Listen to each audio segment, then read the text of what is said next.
podcast, Raised to Obey. I'm Jennifer. Here's Yvonne. So, thanks for joining us today. So. That's my. We're very German. Yeah, I can't even say so. That's like when I try to say Snickers. My son laughs all the time because I say Schnickers. And he's like, Schnickers, Mom? It's a Snickers. I'm like, yeah, okay. Oh, okay, so we are on episode 16. That's crazy. We've been doing this for a couple months now. Yeah. And I enjoy it. Yeah, definitely. Very much. So, today, we're just also sitting here. What are we going to talk about today? Right. We want to start off. And I said, I want to talk about this website. Right. What I said, I talked to you, telling you about where it was, found this website, of course, from... How did you find it? This is something I saw on TikTok. Ah, okay. I didn't find it. This is like... I was wondering how you stumbled upon it. I always stumble a lot of things on TikTok. Facebook, Instagram, so of course when you're on these platforms, your algorithm kind of, you get to pick your own algorithm. Right. And my TikTok is here informative. I get a lot of information from my TikTok. Okay. If it's politics, I don't know, but like things like this where my TikTok is politics, motorcycles, and self-healing. There you go. But I think I get a lot of stuff from thrifting, sewing, witchy stuff, and just things like this because of I'm a self-healing journey. So it came on my attention, or I saw this on TikTok about a website because people were just applauding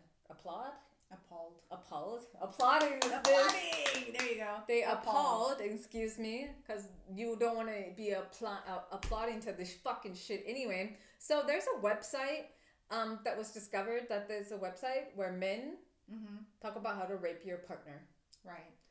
How to get away with it, like how not to get caught. And then you see these TikToks where you're like, this is the person you're supposed to trust with your life. You're married to this as your partner, and they're fucking drugging you and raping you. And I was just like, what the fuck? And this website has over 660 million views. That means 660 million people have gone to this website. Crazy.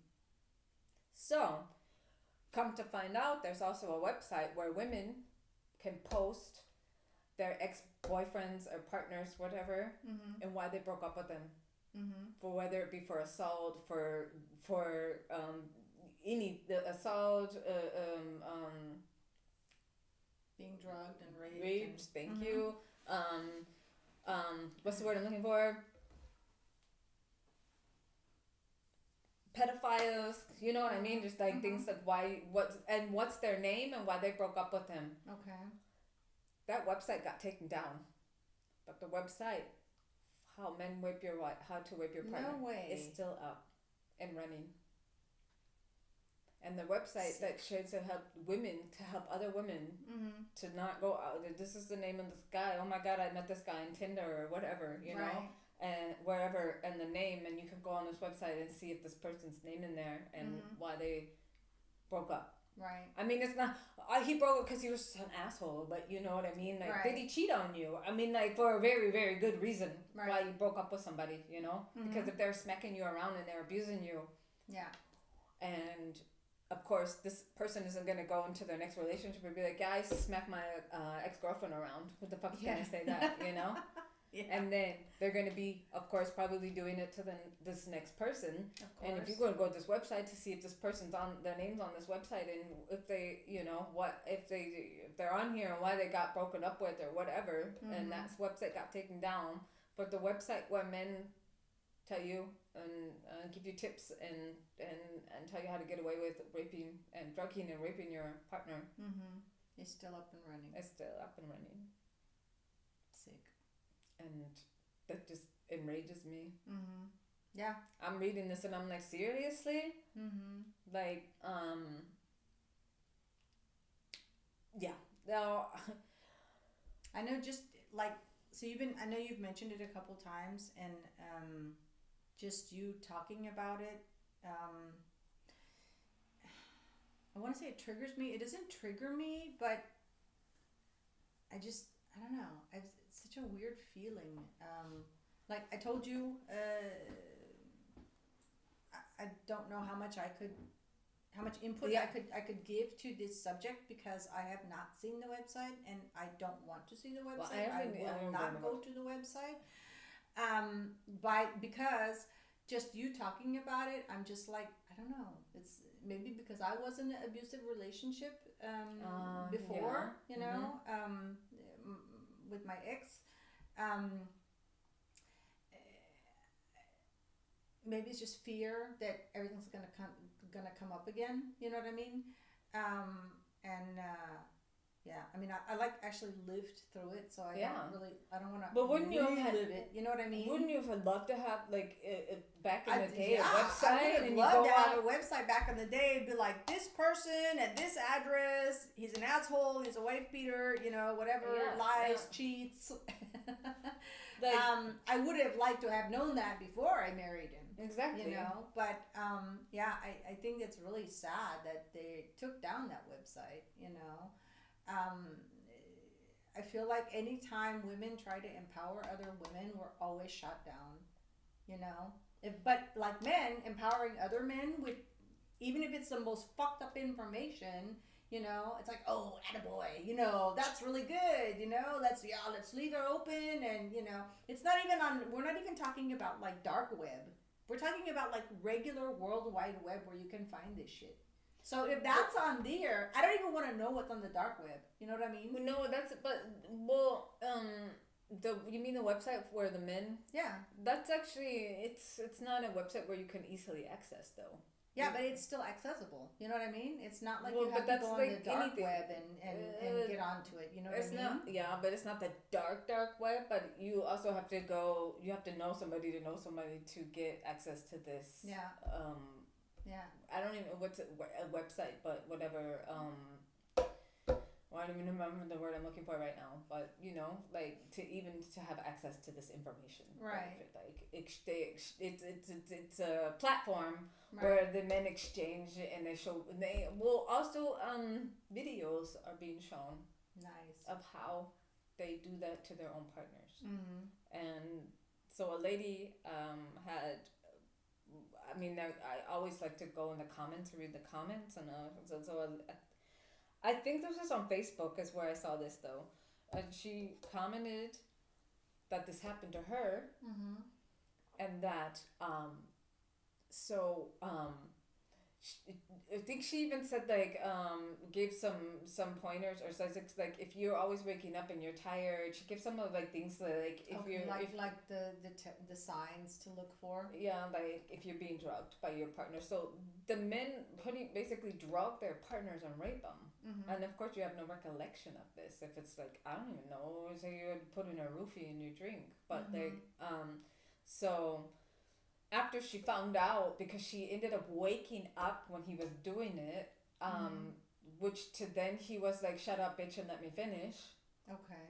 And then so after this happened and she woke up, she started refusing anything that her husband gave her, drinks to anything, right? And he would get pissed off. He was getting pissed off that she wasn't accepting anything. Like he'd bring her a drink, she's like, "No, thank you."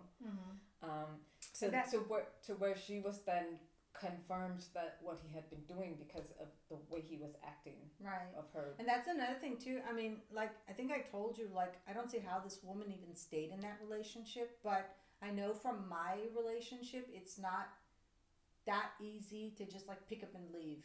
You know what I mean? But then on the other hand too, like if she had tried to go to the cops, what evidence does she have? You know what I mean? Yeah. And then if this man was anything like my ex, when the cops would have come over, the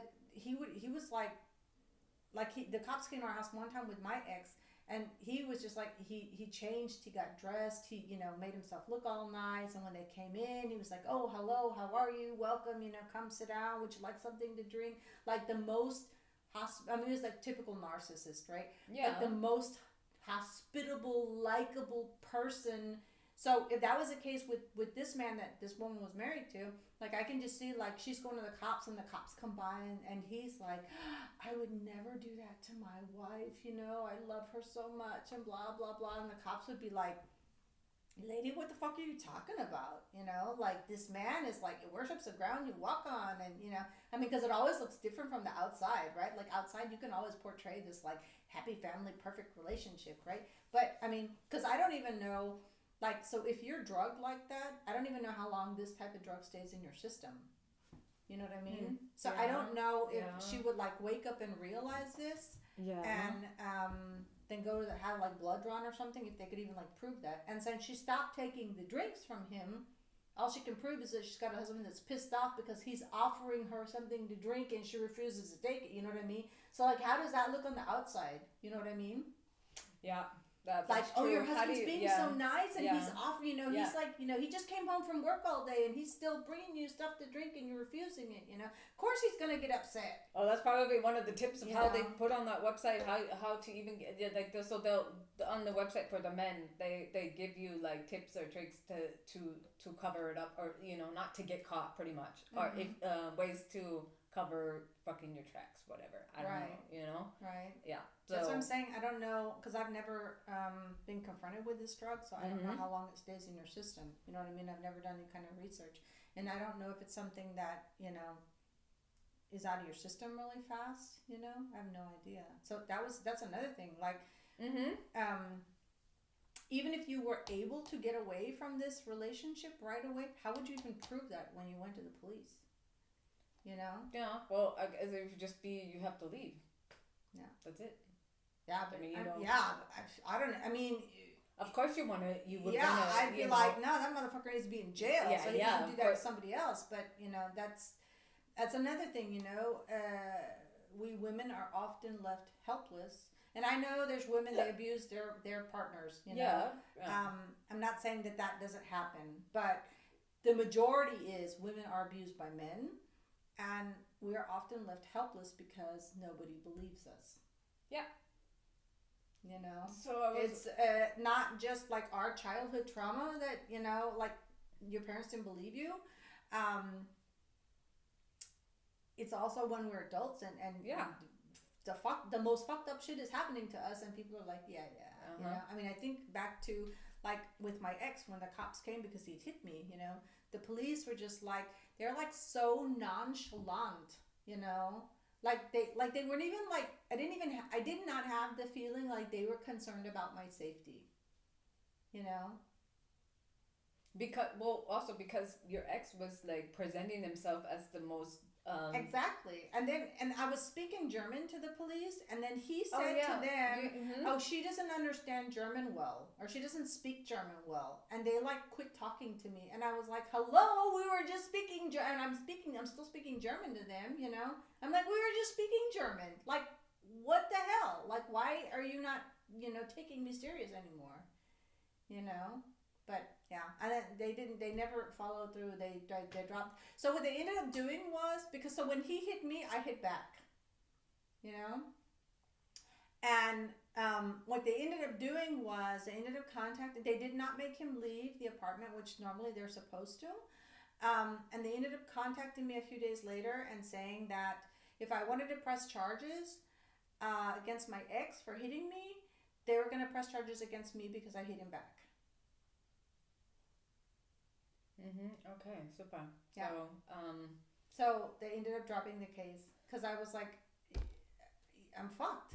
So he hit you and in self-defense, hitting him back because you didn't want him to keep doing it, let's say. And I hit him back because he hit me first. It was in front of my son, and my mother was visiting in front of my mother. So I had like two witnesses. If you know, I don't know how much weight they give to, I think my son was 10 at the time. Maybe.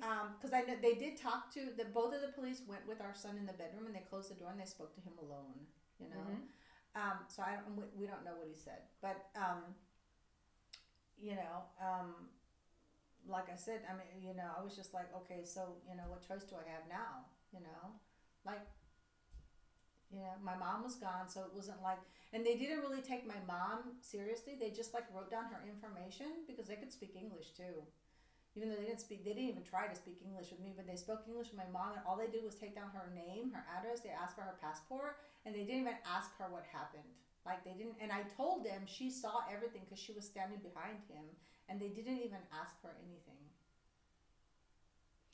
You know? That's why I say, like, my first thought to you when you were telling me about this lady that she woke up and then she refused to take drinks was like, why didn't she leave? But I know that's so easy to say, why don't you just leave? That's you know a lot like, of the time. It's not that easy. No, it's well, why don't you just leave? So also, I just saw a TikTok where they interviewed like 98 inmates from different countries and of men who murdered their spouses. Mm-hmm. And they wanted to like this. So she said the seven things that they did to these women that they could out them, and she gave like seven things of what they did. They isolated them from their family and friends. Mm-hmm. They didn't have any health care, like access to health or they could go to the doctor. Mm-hmm. They didn't have any money.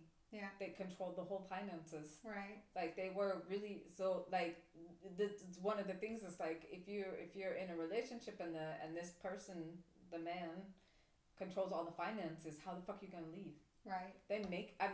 These people they're smart in a way that they know narcissistic people I think have very high IQs or just psychopathic. They isolate you from your family and friends, or that's one of the things, and then another thing is that they control the finances. Mm-hmm. So how are you going to leave if you don't have any money? Mm-hmm. And I mean, of course, they're like, you know, they have the safe what is this called, safe houses or shelters for women, or call this hotline, you know. And I know a lot of women who do. I know these hotlines in these places do really good, but dude, you have women calling the freaking Domino's pizza, but they pretending, they think that they're ordering a pizza, but they actually call the police and saying that they need help. Right. And like the code for, you know, and they're like, oh, and they'll, like the person on the other line, the dispatcher. Dispatcher, right. Thank you.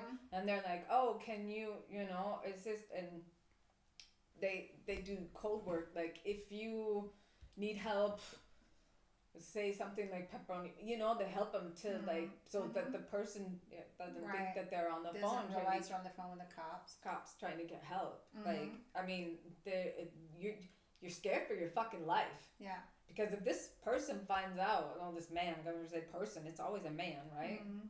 Because it's like, what is, like, it's not all men, but it's most men. Right. So, anyway, it's always a man. And he finds out, dude, you're fucking dead.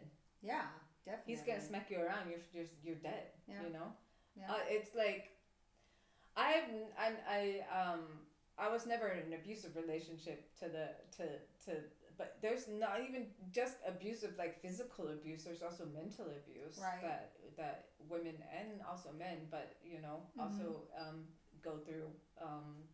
That that's also really bad. I think. Yeah. Any abusive relationship, at all, like, that I think throughout history, women have been suppressed and been overpowered by men because men fear what us women can do. I guess. I mean, ones were like, I have a lot of stuff on my TikTok where I can't remember his name. He does a lot of debates, and this guy came on and he was talking about like I'm pro-life, no abortions. It shouldn't even be a choice. And so this guy's like, he had the really, really good argument. I'm like, damn. And a lot of people are in the section like, damn, now I want to get a vasectomy. So he said, women can have one child per year. Mm-hmm. But men can father children 365 days a year. Right. That's even if they only had sex like one time a day. It's like, right. like they had 2 or 3 sex times a day with multiple partners. Right. So men can actually make more babies more than women. Right. Because women, pregnant right. 9 months, so it's 1 year. Yeah, unless you have like tuplets or something. Well, okay, there's like the average woman carries 1 baby, right? So he said instead of banning abortions, why don't we make it mandatory that men get vasectomies? Mm-hmm. Why don't we start where the source? That's the source. That's the problem. Right. Men and this guy on the telephone, because he was like, yeah, blah blah blah, and he was like, you should make it mandatory, mm-hmm. mm-hmm. whatever, that mm-hmm. men get vasectomies, and he's mm-hmm. like, yeah, because they are reversible. Right. Mm-hmm. It's a really routine procedure. I mean, there's no major surgery or anything. Right. And if this person really wanted to have kids, like father kids, when you go, you can freeze your sperm. Mm-hmm. So there's like all these options down. Right. It's less complicated for a man to get a vasectomy than for a woman to get her tube tied. Yeah. Right. And this guy's like, but it shouldn't be mandatory. It should be a choice. And I was like, oh my gosh, seriously? Yeah. Isn't that what we're trying to do as a woman, is saying abortion should be a choice? And there's right. so many fucking people out there, and it's just like men in general, we're thinking like, really? Mm-hmm. So let's flip the switch and say right. vasectomy should be mandatory, and this guy's like, yeah, but I think it should be a choice. Mm-hmm. And isn't that exactly what women are trying to accomplish? I think it's abortion always, should be a choice. What's it saying we have in English? It's always easier when the shoe's on the other foot, mm-hmm. right? I think for men it's always easier. I saw this morning a TikTok video. No way! Yeah! yeah.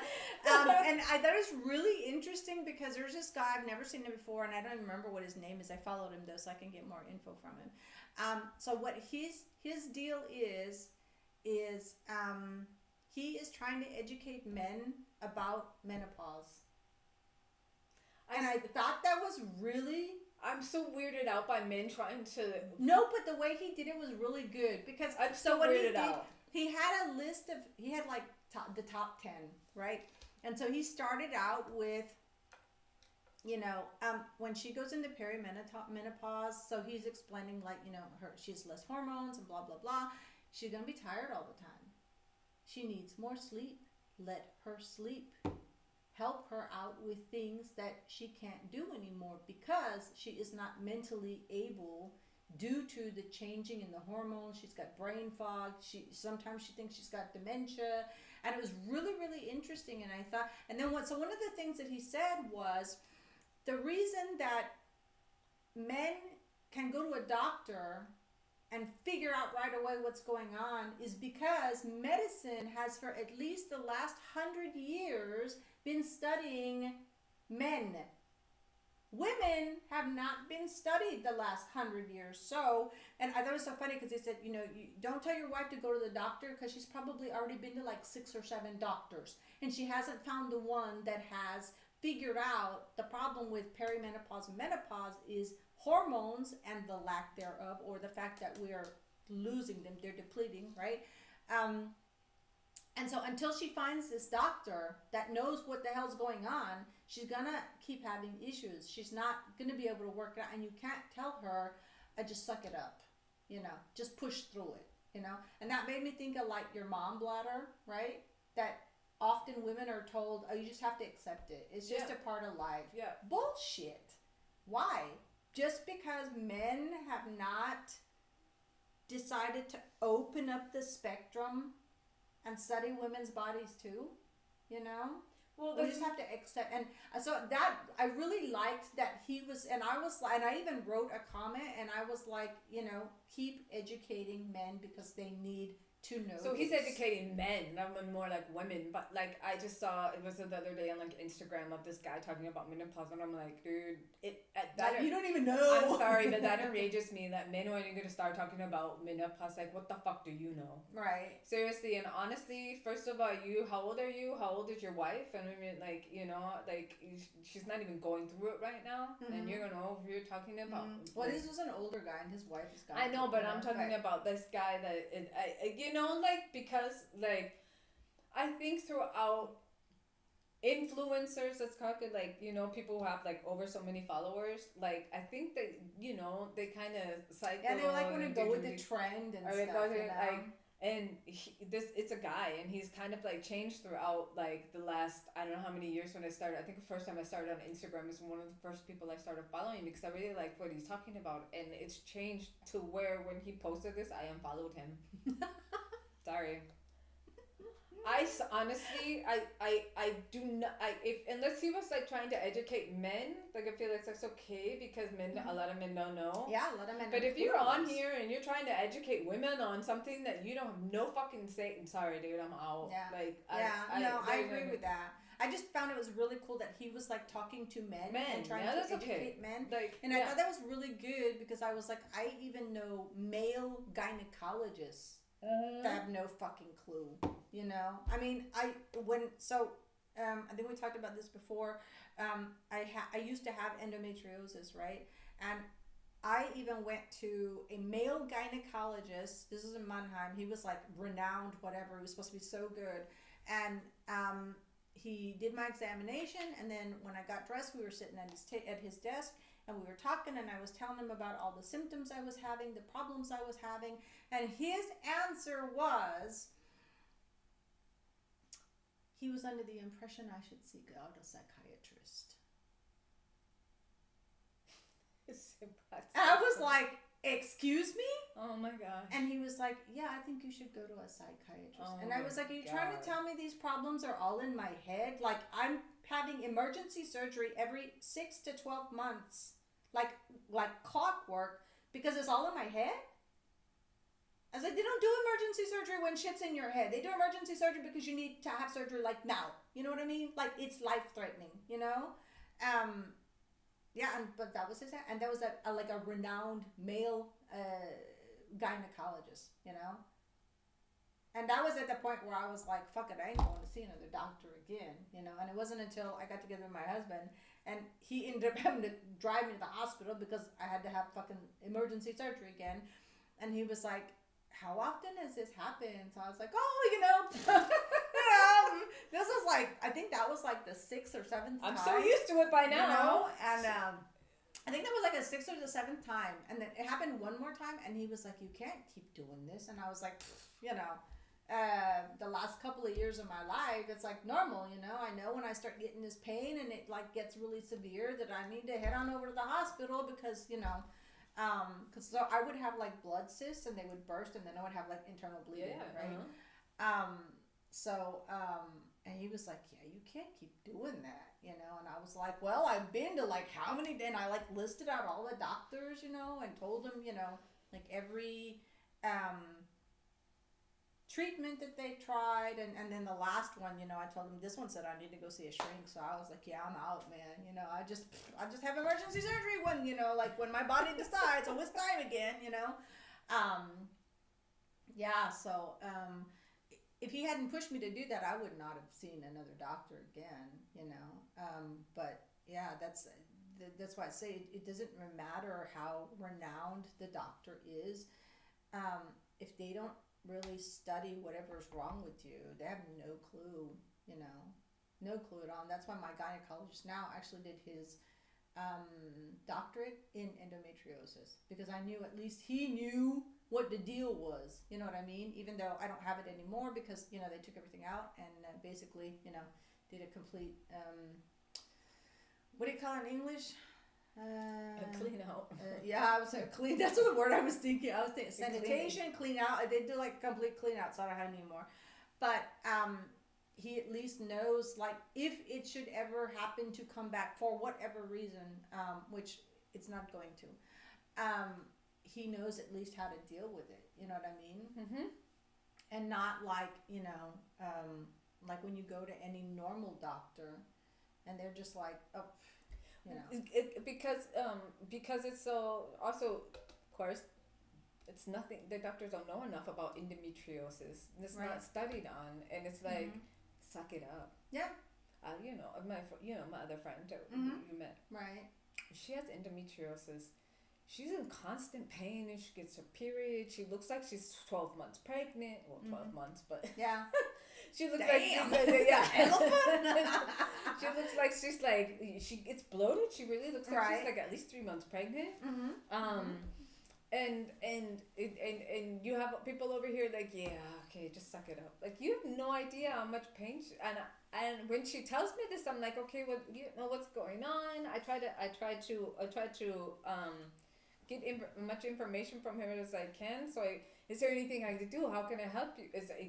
I'm like upset that there's nothing that you can really, no, there's not, and because that's just pretty much what the gynecologists are saying. Like, nothing we can do. You're gonna have to suck that up. Right.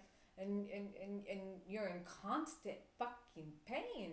Yeah, I told you. I don't remember if I told you. I think I've told you this already. But so when I had my son, they had to induce labor, right? Because I wouldn't go into labor. So they tried to induce for 5 days. So it was basically, you wake up in the morning, you'd have breakfast, and they'd start inducing labor until it was time for dinner, and then they would, cut it off, and then, try again the next morning. They tried that for 5 days. So every day, they were inducing intravenously. The midwife, I was trying to think, what's it called in English? The midwife would come in, or the nurse, and they'd be like, so, are you having any contractions yet? And I'd always say, yeah, my lower back, I have my lower back hurts a little bit, but, other than that, I don't know. I mean, when you have your first pregnancy, how are you supposed to know what a fucking contraction feels like? Oh, you never had them before, right? Well, okay, so you do. Okay, see, you're saying, well, you do. So here's the thing. So they would hook me up to the monitor thing for right? contractions, yeah. And the needle would be like woof, woof, woof, woof. And she was like, are you sure just your lower back hurts? And I was like, yeah, why? And she was like, you're having major contractions. And I was like, my back hurts a little bit, So they'd be like, all right, well, you need to walk some more because you're you're having major contractions. Maybe, we'll check you again in 20 minutes or whatever. So I'd go walk up and down the hall, right? And then come back. And they'd be like, how are you feeling now? And I'd be like, yeah, my back still hurts, but, and I'd be like, doing this, but I don't know. And then, so they'd hook me up again and it'd be like, woof, woof, woof, woof, woof. And then one of them told me, I think she was Russian. She was like, you're not normal. And I was like, yeah, I know that, but, what's going on with my kid, Like, what the fuck? So, anyway, after 5 days, they decided we're going to do a C-section because I was already 2 weeks over the due date, right? So, when I went back to my gynecologist, so I was telling her about this, and she kind of laughed a little bit, and I was like, what's so funny? And she was like, as bad as your periods are, as much pain as you always complain about, it's no wonder that you didn't know you were having contractions. She was like, you have so much pain that a pain tolerance. The pain tolerance was so high because of my endometriosis, because of my painful periods, that I didn't even realize I was having. And so that's why I said, you were like, oh, I didn't because, and so that just kind of gives you a little bit of a little hint at how bad the pain is. So when you said your friend says, she's in pain, dude, I know, man. And there, it doesn't matter. You can take the strongest drug you can get on the market, it doesn't help it at all. I mean, there were days where I would just lay in bed with a hot water bottle rolled up. I had to be careful what I ate.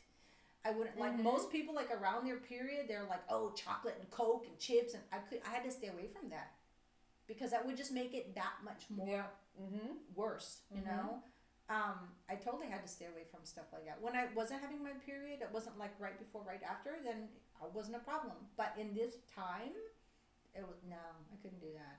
I could not do that because the pain was just so high. But I was, for you saying this, there's not enough education out there for endometriosis. And it, for some reason, doesn't interest any man anywhere. Yeah, because there's not enough. I mean? It's probably because there's not enough, for the quotation marks, anybody can't see, women out there with endometriosis to even like, to pretty much push it aside and be like, yeah, you just have to deal with it until you decide if you that the pain is enough that you get everything taken out.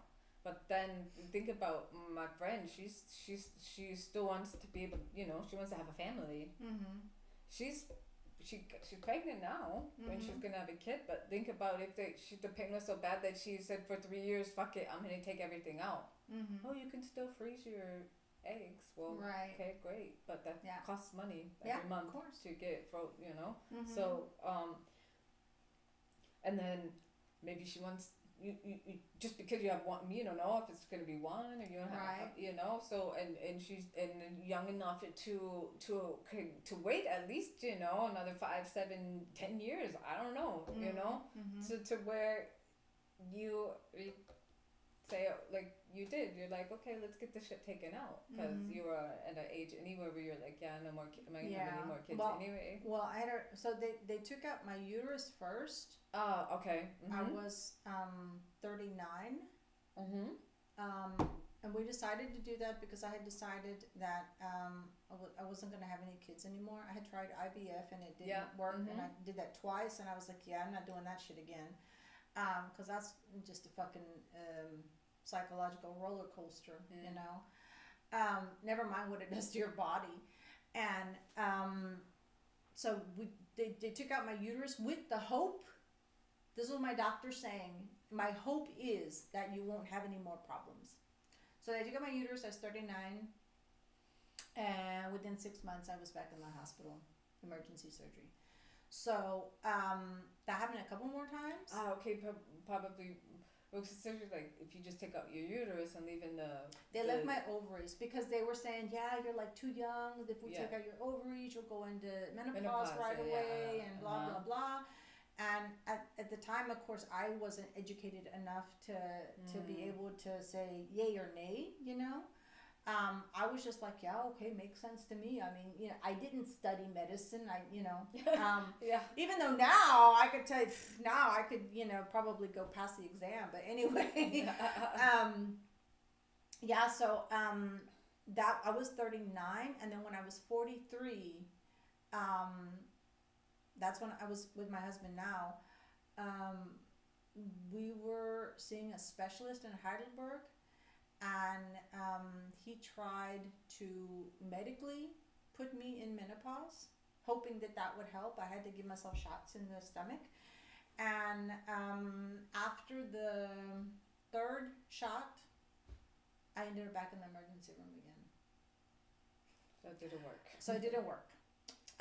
So we stopped the shots, and his assistant called me one day and said, we've talked about it. He talked about it with other doctors in the gynecology in Heidelberg, and they said the only thing that we can think of is to remove your ovaries. And then you don't have any more hormones, and there are no more hormones to allow the endometriosis to continue growing. And at this point I said, fine, if I had to do it over again, I don't know if I would have said fine. Because you said the mama you move your ovaries and you're like pretty much in menopause the next day. No, right away. Like hours after. That's something that they didn't really. They told me I was going to go into menopause, but I wasn't prepared to go into menopause like 4 hours after surgery. And they left me with nothing, like no HRT, So, and they didn't even talk to me about HRT when I was in the hospital. So, they did it laparoscopic. So 2 weeks later, I was able to start exercising again. And I will never forget, we were up in the forest, we were running, we'd gone on a run like we always do. Tell me about this. And within like 5 or 7 minutes, I had every emotion possible. I mean, I was pissed off at the world. I thought I could kill somebody. I mean, literally, like just like the Hulk. The next minute I was crying, and I mean like that ugly cry because I didn't know what the fuck was going on. The next minute I was like laughing hysterically. I mean, think of like Harley Quinn on steroids, you know. I mean, it was just like every emotional possible within 5 to 7 minutes, and it was so bad that I will never forget my husband turning around and just running, like he just ran. I mean, he literally got to run away. I mean, we were on a run, but he just like turned around and kept running and ran home. And then, you know, so I don't know, somehow like got myself together. I don't know. And then I ran home after him, you know. And I mean, it was like the best thing that he could have done, you know, because we probably would have been a fist fight. I don't know. No, I mean, he would never hit me, but you know what I mean? It was just, and so the next day, that was a Sunday, and the next day, Monday, I called my doctor, and I was like, you have to give me something, or I am going to put myself in the mental hospital. Yeah. Because I'm fucking crazy, you know? I was like, I can't function. I can't, you know, I have like every emotion in the book, like within a few minutes. I don't even know. I felt like I was on the outside looking in and watching this like really bad dream. You know what I mean? And I couldn't wake up. So I went to see him, and we started trying out different types of HRT. We started with a patch, and it worked good, but it sucked for me because if you take a shower every day or every 2 days because you're constantly exercising and sweating, and you have to fucking change it every day, and you weren't supposed to change it every day. We're supposed to leave it on for a week, you know? So I was like, yeah, that's not going to work. Then we tried some different kinds of pills, and then an acquaintance of mine who had, I mean, she was like older, I think she's 13 years older than me or something like that. She told me that she had the same thing, like she'd had to have her ovaries removed, and they put her on this estrogen gel. And she told me the name of it. And so when I went back to the doctor, I was like, what do you think of this, you know, this estrogen gel? And he was like, how do you know about that? I was like, oh, this acquaintance told me about it. And he was like, that's a really good acquaintance. He's like, that's like the Mercedes of the estrogen gels.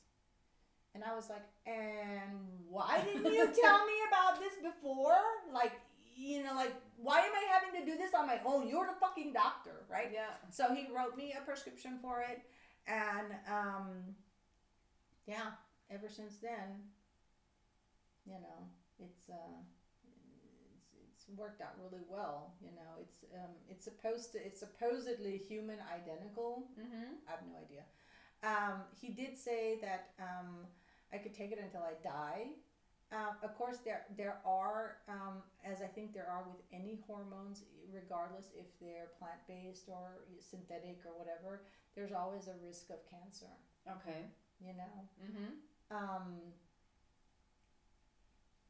So that's you know, what's the word in English? I only have the word in German. Ich nehm's in Kauf. Yeah, thanks. Yeah.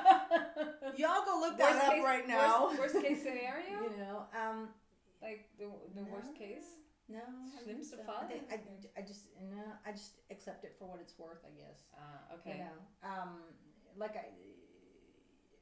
you weigh the pros and cons, and the cons, I mean, the pros outweigh the cons. I mean, the only con is that you could eventually end up with some kind of cancer.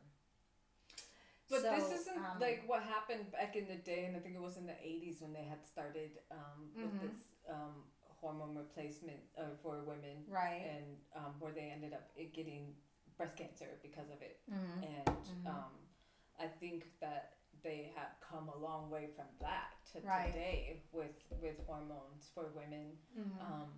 But like just I mean, you just said though, like it's a hormone. It's either. And then what kind of, what do you mean, what kind of any type of cancer, or like ovarian, you can't get ovarian cancer? Yeah, ovarian, if it was ovarian cancer, I'd be like, I'm using it for the rest of my life, because I don't have any, I can't get it. Like breast cancer? Most women get breast cancer. Okay. Yeah, but it's like 1 in 1 million, I don't know, you know, I mean, it's like a very, very small percentage. But that said, yeah, You know, it's like when I started taking the pill.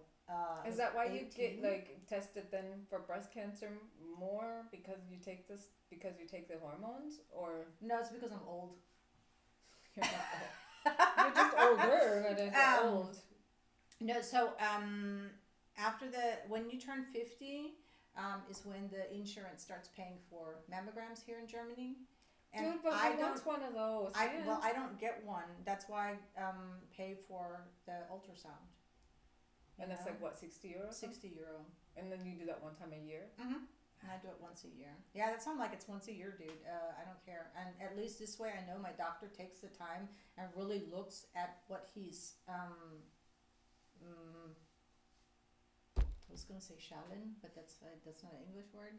What he's doing with the ultrasound, what he's looking at with the ultrasound, as opposed to mammogram, where there's like one doctor and he's got to look at how many pictures for the whole day. Okay. You know, yeah. So I just So like this, so that's like one other. This is like a thing too. So like, I don't think I'd ever change. Like, you know, how some people are like, I wish I was a man, or you know, men wishing they were women. Like I've always been like, I'm happy to be a woman, but there's things like, so being a woman, what do you have to look forward to?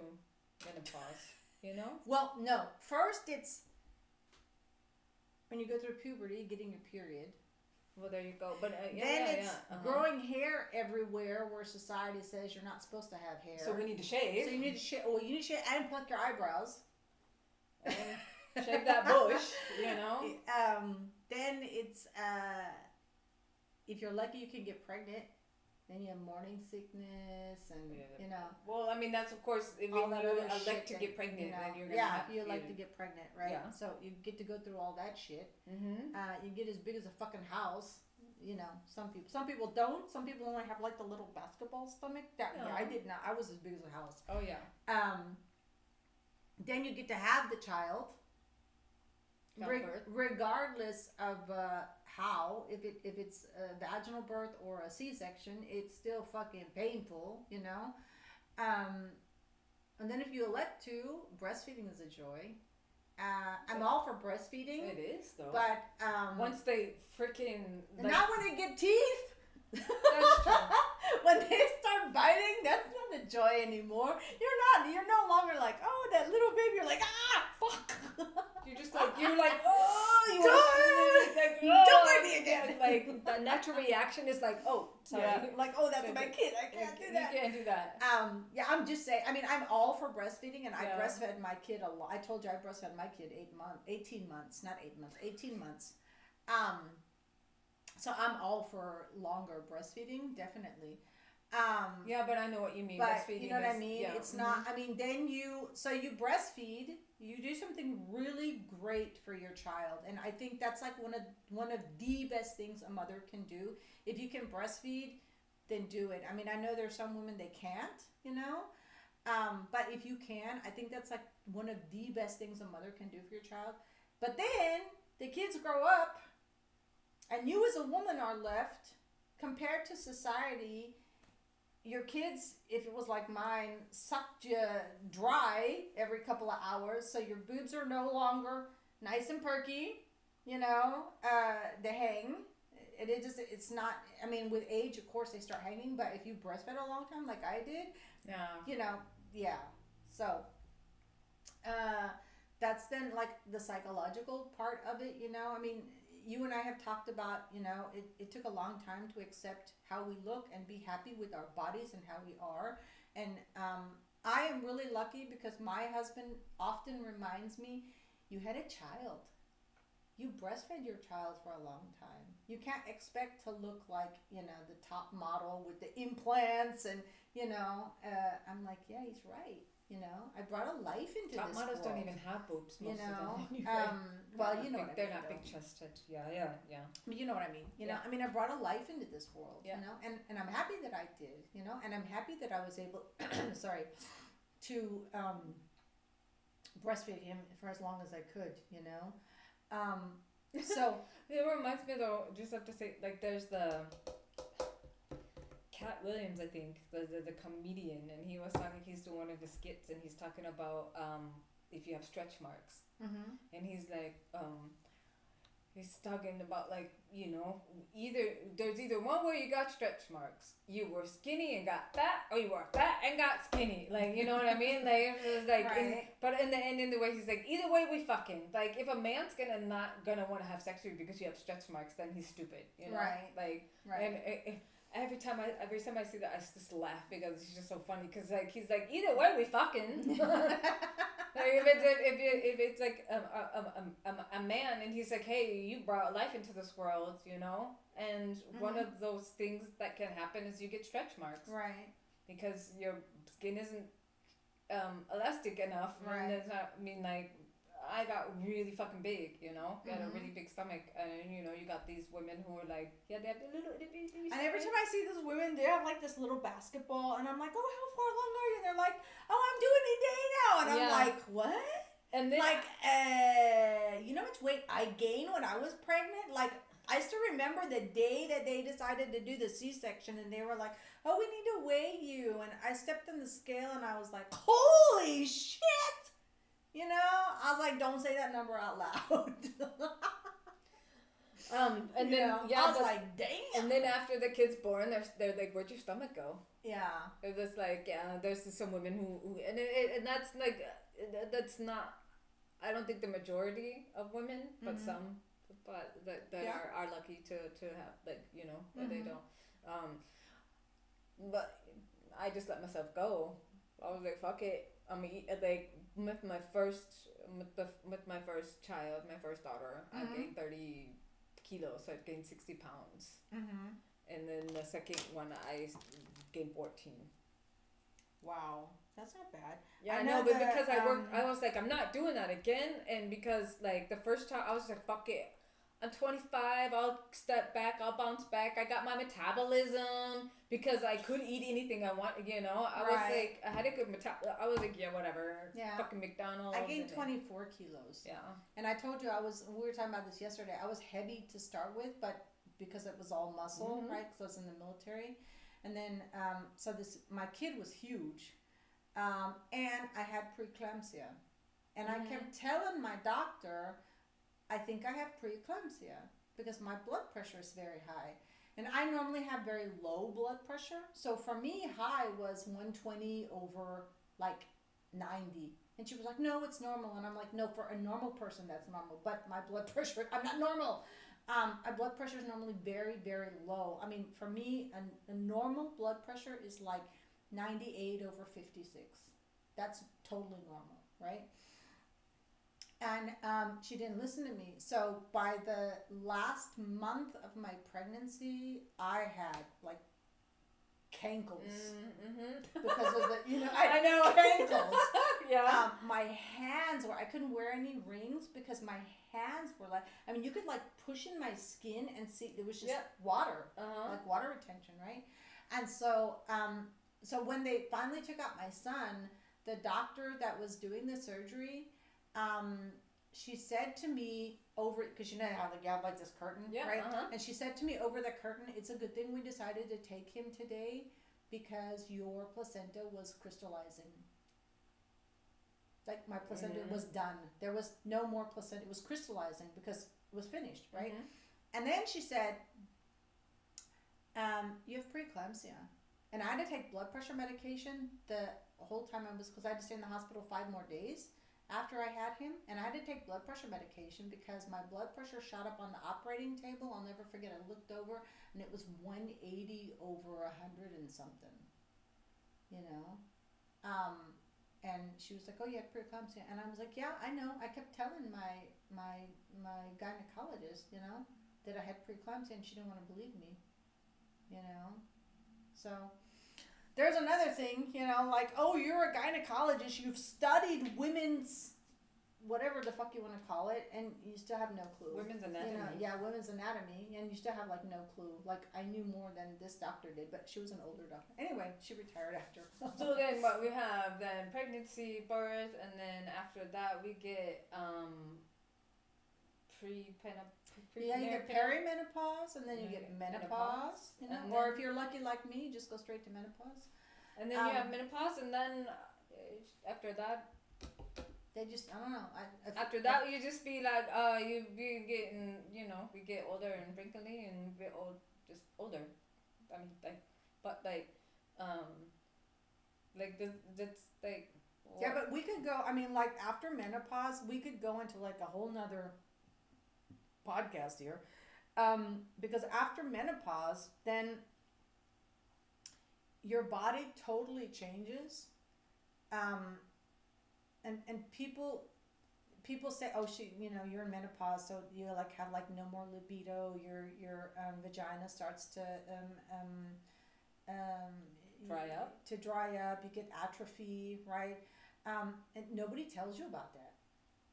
Like there are no doctors that are like, oh, you're going into perimenopause, then you should start using blah blah blah. So when you do have, so first of all, you have desire to have sex, if you have a partner, and second of all, when you do have this desire to have sex, it's comfortable. It's not painful anymore. Yeah, because you know what I mean? Because you've dried up, and you've dried up because you don't have the hormones. That's what I say. Like men, like you said, they could make a baby 365 days a year until the day they die. Yeah. Because they always have testosterone. Yeah, there are some men that their testosterone levels drop or whatever.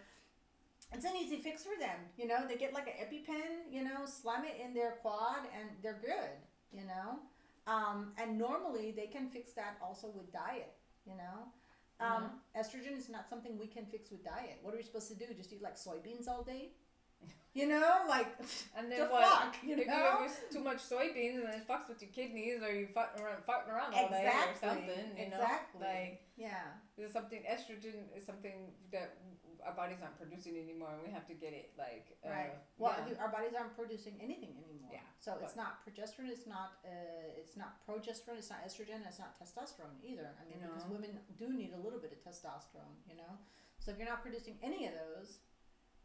then it's logical that you're not going to have any libido, that everything's going to be dry, that you're just going to be like, fucking leave me alone, yeah. And then, I mean, that also, like the brain fog that comes with that also, Yeah. Women think that, I know that, like in my mom's generation, when her and her friends were going through menopause, I remember they used to have conversations like they thought they were losing their minds. Just because they couldn't remember like a couple weeks ago, or a phone number, or I remember them saying, I have to write everything down because I can't remember, and blah blah blah blah blah, right? And this was a generation where the women were working, they weren't home, but they were still trying to raise families, right? So they had a lot on their plates. I mean, women still have a lot on their plates today, maybe even more so then, right? But they weren't, this was the first generation, I think, to really like deal with that, so they had a lot on their plates, and forgetting like, oh, I forgot my son had a, dentist appointment, I forgot to pick him up, or, I don't know how that happened, or, things like that. That's something that people are still not really talking about, People are talking about it, but like podcasts like ours and other women podcasts, or other podcasts from women that, there's a couple women doctors that have podcasts where they're talking about things like this, but how many people is that really reaching? You know what I mean? I think it's good though. Now, I mean, today's society that you can go on the internet, you can go and check out a podcast. I know I started, this is years ago, on Facebook for a gynecologist. She's from Texas. I can't remember her name. If I can remember, you can maybe like tag her in the comments or something. That's where I started learning about perimenopause and menopause, and like the symptoms of like brain fog, aching joints, just like ears ringing, just things that you're just like, what the fuck's going on? And because you're honestly really like, dude, what's going on with my body? Right. What the fuck? Like, this hasn't happened before. Where's this coming from? Oh, but like, I can imagine back in the day when you're just like, you honestly, and maybe that's why the doctors are getting you to go to a psychologist, right? Because they're like, oh, it's all in your mind. Like, yo, right. And I think too, nobody is talking about this longing that we, for those of us that are done with or have been through menopause, this longing you have to be that person you were, Okay. Because you're not going to get her back. I can't get back the person that I was. I would love to be the person that I was before I went through menopause. First of all, I could eat anything I wanted, you know, and I didn't have a problem with my weight, even though I was exercising. But still, I like never had like counting calories or like, you know, how much did I eat today to get enough protein, or, you know, and never had to worry about that. Libido was on spot, you know, never had a problem with that. I was pretty happy-go-lucky. You know, there wasn't a lot that bothered me. I didn't have trouble remembering things. I didn't have to write down everything or put it in my phone with an alarm and a reminder, and you know, phone numbers. I could, you know, you could tell me your phone number and it was, you know, it was in my head, you know. And now, ask me my husband's phone number. I have no idea. I have to look at my phone. No. You know, I know what it starts with, but nothing else, man. You know. And I know I've seen on other platforms where women talk about this. It's not just the fact that when you go through menopause, you have like this point where you age faster, you know, and it's because of the lack of hormones. But it's also you really long to be the person that you were, you know. But I'm probably would say I'm in perimenopause. I'm not in menopause.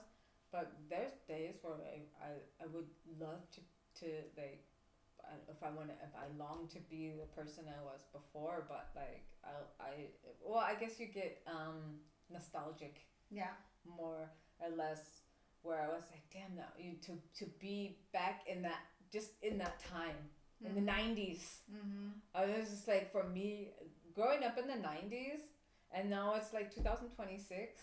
I think the 90s and like the early 2000s, probably one of the best time eras for me. Like I can't think of it. Like that was just like, that was just like, but like I don't know how many I've heard, like up until 2020 and this Corona, and everything after that's just shit right now. Like it was just like people actually, they come up to the timeline where they say Corona after Corona shit. And it's been 6 years since Corona. Right. Name one fucking good thing. I mean, I know there's good things that are happening around in the world, but other than that, but like, what the fuck? Like, so we were talking. I told you a couple of days ago. The middle son was here visiting, and we were talking about that. And one of the things we talked about was, he said, "Imagine if Corona had never happened, right? Imagine if we'd never heard of COVID." And the first thing I said was, if we had never had COVID, I would still have my shop. I would still be an esthetician, you know. But is that a good thing or a bad thing? Don't know. I can't say. But you know? I mean, Corona happened, and there's just so many fucking shit. Too much shit happened in those years. The Corona before, lockdowns, people losing their jobs, their self-employment, people committing suicide because they didn't know what the fuck's happening. They had to go dip into their savings because they had to, like, Corona fucked a lot of people. And killed a lot of people unnecessarily. In my mind, because you know, people out there are not gonna argue like with the fucking shot and everything, like whatever. And to this day, if you have a problem and then, no, it had nothing to do with the shot. No, there can't be. But what a coincidence that so many motherfucking people have same. But anyways, you know, they'll take that to the grave. That this has nothing to do with the shot. Even though they've come out and said it. I don't know. That's a whole other fucking podcast. Anyway. But it just yeah, you know. So I mean, I'm just talking about getting nostalgic, but as being a woman and knowing like I'll never have another kid. That was also something that I had to process, which made me really sad because I loved being a mother. I liked being pregnant. Maybe the childbirth itself, maybe not, but you know, being pregnant, I even was. You know, some women have really bad pregnancies and they're like, I fucking hated it. Never want to be pregnant again. So they only have one kid. But you know, like knowing, okay, I'm not. And I mean, I could still technically have one because I'm not in menopause yet and I still have my period, but I'm sorry, I don't want to. You could freeze your eggs.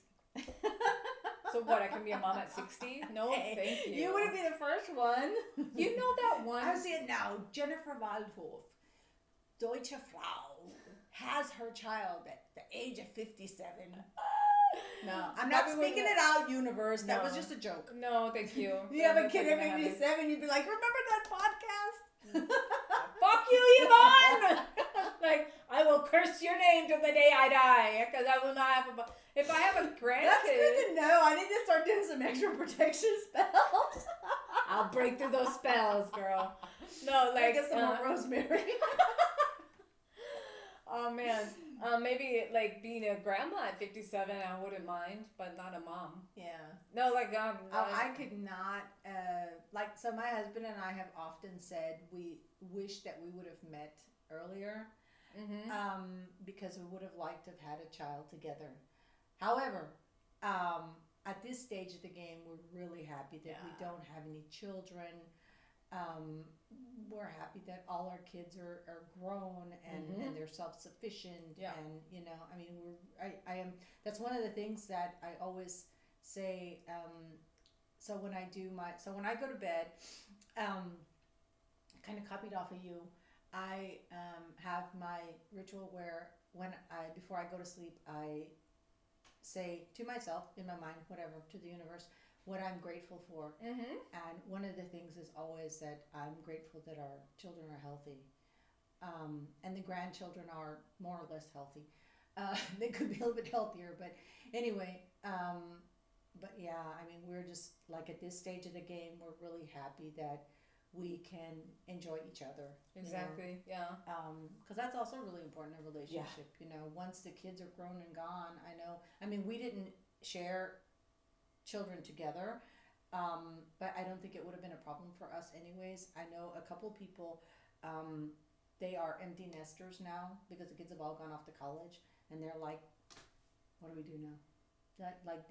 They're trying to find what they have in common, and they're not finding that. You know what I mean?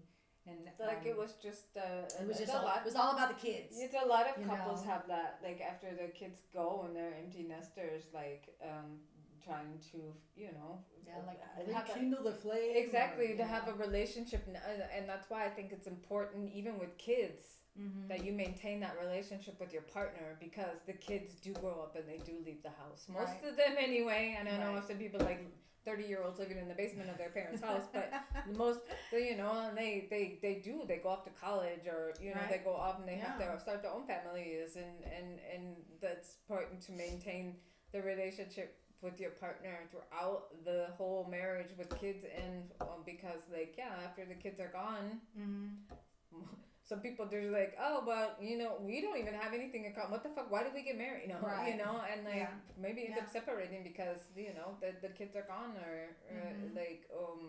or like my parents. We just waited till my sister was 18 and we're getting divorced, and we're like, what? Sorry. Thank you. Thanks for that, but So German. Exactly. I never say so, and I don't even know. I think that's a German thing anyway, because I don't even think you say that in English. So. No. So. I know my brother does, like when he starts sentences. So anyway, I was doing blah blah blah, but he says so. Sewing, no. Okay. Yeah, exactly. So okay. So always, please always leave a comment, like, share on Instagram, YouTube, TikTok. That we're all at. Go ahead and follow us. Subscribe.